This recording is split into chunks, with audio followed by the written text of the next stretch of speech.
Nah, sekarang aku juga masih bekerja di sebuah global hospitality tech company, di mana bisa dibilang kebutuhan dari tech position itu juga pasti ada.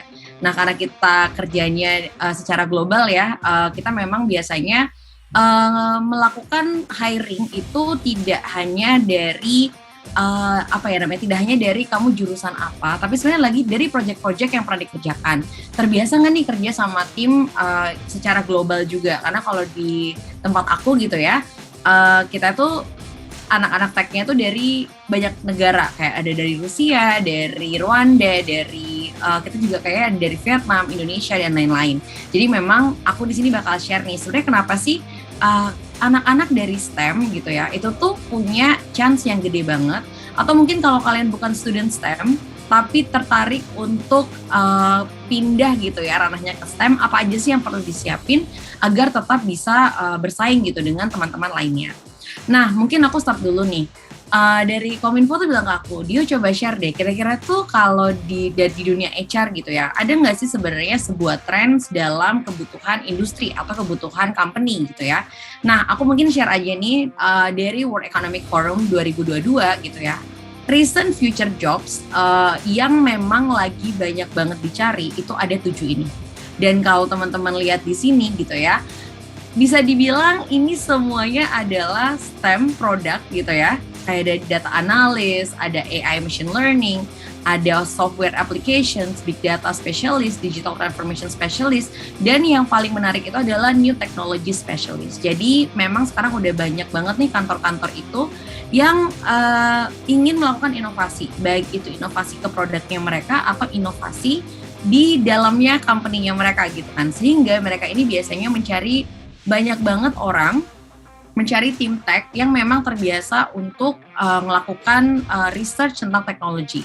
Jadi kadang bukan hanya orang yang melakukan eksekusi project, tapi juga orang yang bisa berpikir secara kritis kira-kira apa sih inovasi yang harus dilakukan. Nah, ini biasanya disebutnya adalah new technology specialist. Di satu sisi, kalau kalian lihat di nomor 3, itu adalah pekerjaan yang bisa dibilang non-tech, tapi memang kalau di era sekarang itu general atau operation manager biasanya yang ngebantuin di bagian project-nya, kayak gitu ya. Selain itu juga kalau kita ngomongin dari sisinya LinkedIn gitu, pasti teman-teman di sini tahu LinkedIn ya. Nah, kalau di LinkedIn itu mereka tuh kan punya banyak banget job yang di-post. Nah, data dari mereka gitu ya, nih kalau teman-teman lihat itu di 2022, di kuartal 1, Januari 1 sampai Maret 31, ini adalah job post yang paling sering di-post sama company-company yang pakai LinkedIn. Dan kalian juga bisa ngeliat ya di sini bahwa banyak banget gitu ya, banyak banget pekerjaan tech yang ada di sana. Jadi aku bisa bilang bahwa demand dari tech itu tuh banyak banget untuk di company ataupun industri. Tapi tahu nggak sih sebenarnya ketika kita mencari tech gitu ya, tech positions gitu, kayak even buat aku sendiri kalau aku mencari posisi tech tuh biasanya aku udah bilang ke bosku, aduh ini bisa nggak ya kita nyari orangnya gitu kan. Karena apa? Aku bisa bilang bahwa banyak banget company itu yang berebutan nih, berebutan role tech ini. Kemudian aku juga coba nih pernah gitu ya, coba untuk connect sama beberapa komunitas tech gitu kan. Tapi ketika aku ngeliat profilnya, oh profilnya kok gini-gini aja gitu. Padahal kita lagi cari posisi-posisi yang memang membutuhkan gak cuma satu skill aja, tapi mungkin kayak dua atau tiga skill lainnya. Nah ternyata gitu ya, ketika aku ngobrol sama teman-teman HR juga nih di komunitas HR, kita tuh baru sadar bahwa sebenarnya yang ngebuat talent tech ini tuh gak bisa tersalurkan secara maksimal, atau mungkin company ini gak bisa mendapatkan talent tech itu sendiri. Kayak kita gak tahu nih caranya yang dapat sesuai dengan kita seperti apa. Itu mungkin bisa dibilang karena biasanya orang-orang itu tuh hanya learning about this industry atau learning about this role secara akademis aja. Jadi kayak apa yang ada di sekolah aja gitu. Jarang ada beberapa talent yang aku pernah ketemu itu mereka biasanya cuma punya bisa dibilang tuh mereka cuma punya pengalaman bersekolah, tapi bisa dibilang nggak pernah ikut project, nggak pernah ikut lomba, mungkin juga nggak pernah ikut bootcamp gitu kan. Jadi bisa dibilang apa yang dipelajari orang-orang ini tuh too academic atau bisa dibilang mungkin too basic. Di satu sisi bisa dibilang tuh kadang ketika aku tanya ke mereka gitu, apa sih yang membuat kalian tuh nggak bisa nih ikut lomba-lomba, nggak bisa ikut bootcamp dan lain-lain, ternyata mereka tuh nggak tahu cari informasinya atau guidance-nya itu tuh di mana. Jadi mereka cuma fokus aja ke sekolahnya mereka.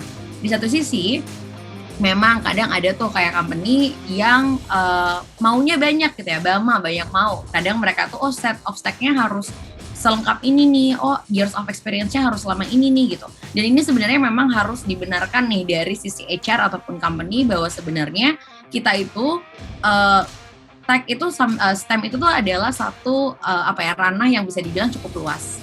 Dan kalau misalnya kita minta satu anak ini untuk bisa semuanya, itu nggak mungkin. Itu harus kayak 10-15 tahun experience. Mungkin kadang juga biasanya orang-orang yang udah experience-nya selama itu tuh mereka nggak akan punya banyak skill, mereka fokus aja nih experting di beberapa skill doang. Sehingga gitu kan, sehingga memang mungkin kalau buat teman-teman di sini yang masih fresh graduate, masih students gitu ya, kalau saran dari aku nggak apa-apa kalau misalnya kalian nih back end engineer, misalkan ya back end engineer, kalian belajarnya JavaScript gitu ya. Tapi mungkin bisa nih coba belajar sedikit-sedikit kayak PHP Laravel atau misalnya Golang kayak gitu ya. Belajar aja dikit-dikit basicnya. I understand itu memang nggak semudah itu, nggak sesimpel itu. Tapi kalian juga harus lihat nih, kalau kalian memang mau bersaing juga nih dengan teman-teman lainnya, ikutin deh acara-acara kayak misalnya tadi itu ya, kompetensi atau misalnya kompetisi, atau nggak misalnya lomba-lomba. Kalau misalnya ada bootcamp, apalagi kalau misalnya memang ada kayak free scholarship kayak gini, coba deh untuk ambil beberapa kelas untuk nge-enhance set of stack yang teman-teman punya gitu ya. Jadi background di STEM itu udah bagus, tapi lebih bagus lagi kalau misalnya teman-teman di sini juga punya additional thing. Sama nih kayak aku itu sekolahnya komunikasi gitu ya, nggak ada hubungannya sama HR. Tapi ketika aku tahu bahwa HR nih kayaknya bakal hot demand nih gitu ya, ketika aku udah masuk ke industri pekerjaan, akhirnya aku di situ ngambil beberapa bootcamp soal HR. Selain HR, aku juga ngambil beberapa bootcamp soal project management karena semakin tinggi posisi aku, pasti aku akan semakin pegang project kayak gitu kan. Jadi memang tidak ada salahnya nih buat teman-teman untuk nge-enhance skill di situ. Dan pastinya kadang ada few access to opportunities memang biasanya terjadi di tahun-tahun sebelumnya karena tidak banyak acara yang mungkin memfokuskan kepada STEM students. Itu mungkin sebelumnya tuh opportunity tuh dikit banget, kayak jarang banget teman-teman ngedapetinnya. Tapi di era sekarang aku bisa bilang bakal banyak banget. Makanya kenapa penting buat teman-teman juga stay connected ke beberapa institusi. Pastinya mungkin di Kominfo juga kayak bakal banyak banget ya program kayak gini. Jadi teman-teman harus stay in touch aja sama social media mereka karena pasti banyak banget nih kolaborasi-kolaborasi yang akan dilakukan sama pemerintahan kita, sama kementerian kita dengan private sector ataupun mungkin dengan opportunity lainnya. Dan pastinya gitu ya. Nah, kadang itu kita juga merasa bahwa susah banget loh untuk mendapatkan mentor dari STEM student juga gitu ya. Kadang kita tuh nggak tahu gimana cara approach-nya dan lain-lain. Tapi menurut aku dengan ikut hal-hal seperti ini sebenarnya bisa membuat kalian itu tuh punya koneksi yang lebih banyak. Dan mungkin nanti kalau teman-teman bisa coba lihat nih ya di partisipan atau mungkin tadi kan ada nih representatif dari Red Hat gitu ya. Mungkin nanti kalian bisa join community-nya dan coba cari mentor-mentor juga nih dari sana kayak gitu. Dan ini nih, kalau kita ngomongin recruitment proses, tadi sebenarnya dari awal aku udah bilang bahwa punya background sebagai STEM student itu udah oke banget ya, karena memang oke lah gitu ya, kita akan kalian tuh bisa, kalian tuh udah dapet langkah first step-nya gitu, karena secara akademis belajar itu gitu kan selama ini. Tapi ada beberapa hal yang harus kalian perhatikan juga, seperti gitu ya. Kalau kita berbicara tentang talent yang punya punya kapasitas yang bagus atau kompetensi yang bagus. Itu biasanya kita ngelihat dari proven track records-nya. Misalkan kalian punya student project apa enggak? Kalian itu pernah ikut kompetisi apa enggak? Kalian itu ada bootcamp experience apa enggak? Pernah internship atau enggak gitu ya? Atau any freelance business related yang ada hubungannya sama ranahnya kalian. Jadi kalau memang kalian STEM student yang memang udah yakin bakal masuk ke STEM, coba deh pelan-pelan untuk alokasiin waktu ngelakuin hal-hal seperti ini. Karena apa?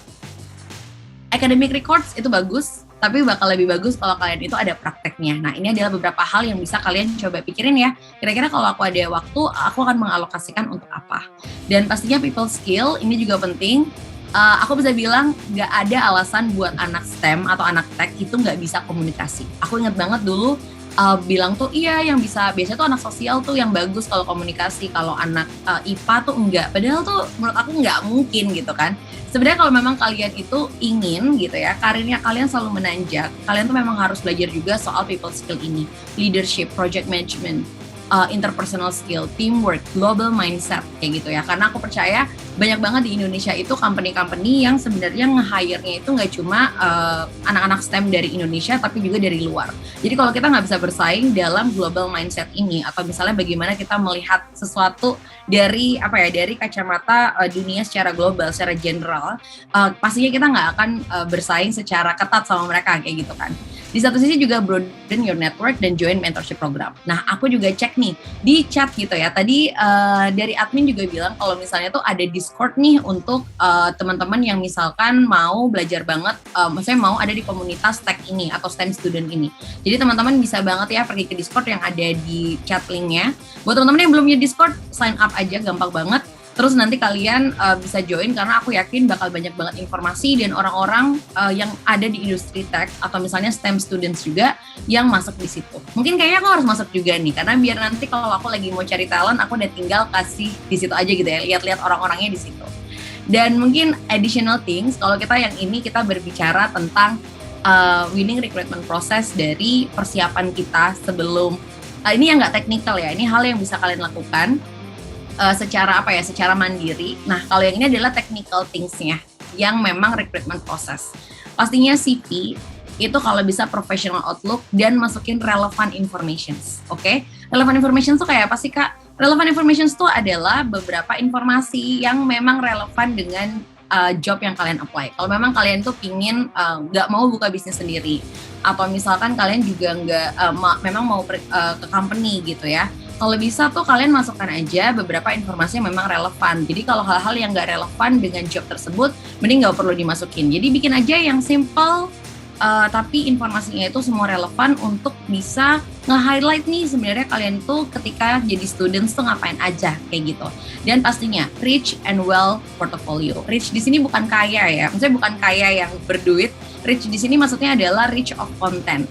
Jadi kalau bisa kalian juga belajar sebenarnya portofolio yang bagus tuh kayak gimana sih, yang well presented tuh kayak gimana sih, yang orang kalau ngebuka tuh nggak bingung ini maksudnya apa. Ketika orang ngebuka tuh dia tahu oh ini tuh yang pernah dia kerjain dan lain-lain. Itu kalian coba riset juga ya. Kalau misalnya aku yang ngejelasin kayaknya waktu kita 30 menit lagi gitu ya. Jadi kalian bisa banget nih untuk coba search sebenarnya well presented portfolio kalau misalnya di ranah pekerjaan aku itu seperti apa. Itu coba cari referensinya dan build dari situ. Oke? Oh, ternyata aku ngeliat nih orang yang aku suka nih dia kerja jadi front end. Oh, orang yang aku suka tuh kerja di data science gitu kan. Gimana sih caranya orang ini tuh bikin portfolio itu harus dipikirin dari sekarang. Jadi jangan sampai tuh ketika kalian dari recruitment proses terus HR-nya nanya, "Oh, aku boleh lihat portfolio kamu nggak ya?"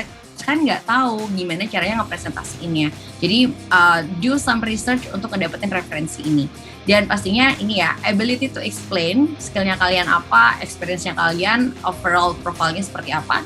Dan kalau misalnya bisa nih ya, kalian juga bisa melakukan yang namanya building personal branding dengan punya online presence. Jadi aku bisa bilang di era sekarang tuh semuanya udah online gitu ya. Dan pasti juga hidupnya kalian tuh somehow juga at least pernah di-post di social media, baik itu kalian sendiri yang nge-post atau teman-temannya kalian. Jadi kalau menurut aku buat teman-teman di sini yang misalnya belum punya LinkedIn, go to LinkedIn, sign up, cari banyak informasi soal orang-orang di industri tersebut atau company yang kalian mau. Dan kalian itu juga bisa nih start untuk building personal branding. Terutama kalau kalian ini orang tech gitu ya. Aku sering banget kalau di LinkedIn aku tuh ketemu sama orang tech yang suka nge-share soal beberapa learningnya dia di projectnya dia, atau gimana dia tuh bisa transformasi nih dari sebuah pekerjaan ke pekerjaan lain dan lain-lainnya. Jadi coba ya pakai LinkedIn dulu, belajar pakainya, sosial media yang menurut aku bisa ngebantuin banget nih untuk dapat perspektif secara profesional. Dan aku juga bisa ngelihat oh orang ini tuh ternyata building karirnya kayak gini ya, oh ternyata ceritanya seperti ini ya. So try to have an online presence.